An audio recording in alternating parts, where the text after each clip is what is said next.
Action ಮಾಡಿ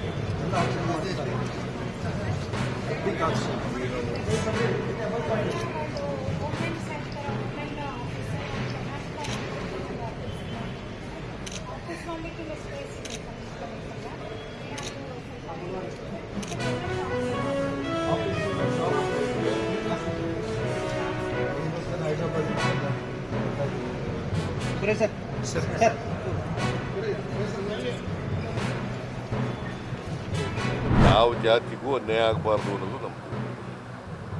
ಲಿಂಗಾಯತರಿಗೂ ಅನ್ಯಾಯ ಆಗಬಾರ್ದು, ಬ್ರಾಹ್ಮಣರಿಗೂ ಅನ್ಯಾಯ ಆಗಬಾರ್ದು, ಒಕ್ಕಲಿಗರಿಗೂ ಅನ್ಯಾಯ ಆಗಬಾರ್ದು, ಜೈನರಿಗೂ ಅನ್ಯಾಯ ಆಗಬಾರ್ದು, ಯಾವ ಜಾತಿಗೂ ಅನ್ಯಾಯ ಆಗಬಾರ್ದು. ಇದು socio economic and educational survey.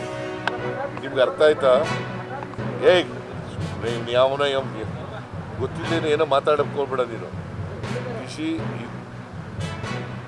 Socio economic educational survey. ಈಗ ಇವು ಸ್ವಾತಂತ್ರ್ಯ ಬಂದು 75 ವರ್ಷ, ಸಂವಿಧಾನ ಜಾರಿಯಾಗಿ 75 ವರ್ಷ ಆಯಿತು.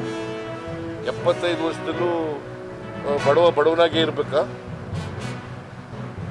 ಸಮಾನತೆ ಬರಬೇಕಲ್ಲ ಎಲ್ರಿಗೂ. ಇನ್ನು ಜಾತಿಗೆ ಅಂಟ್ಕೊಂಡೇ ಇರಬೇಕಾ?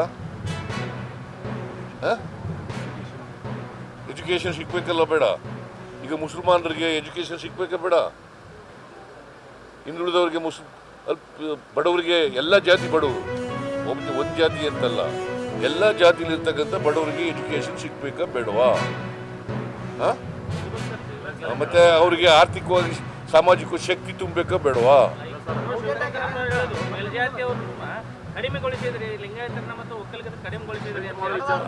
ನನಗೀಗ ನಾನು ಮೆರಿಟ್ ಮೇಲೆ ಮಾತಾಡಕ್ಕೆ ಹೋಗಲ್ಲ. ನೆಕ್ಸ್ಟ್ ಕ್ಯಾಬಿನೆಟಲ್ಲಿ ಮಾತಾಡ್ತೀನಿ.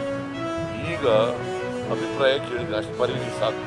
ಅಭಿಪ್ರಾಯ ಕೇಳಿದ್ದೀನಿ, ಯಾರ್ದು ವಿರೋಧ ಇಲ್ಲ, ಯಾರು ಒಬ್ರಿಗೊಬ್ರಿಗೆ ಮಾತಾಡಿಲ್ಲ. ಅಷ್ಟು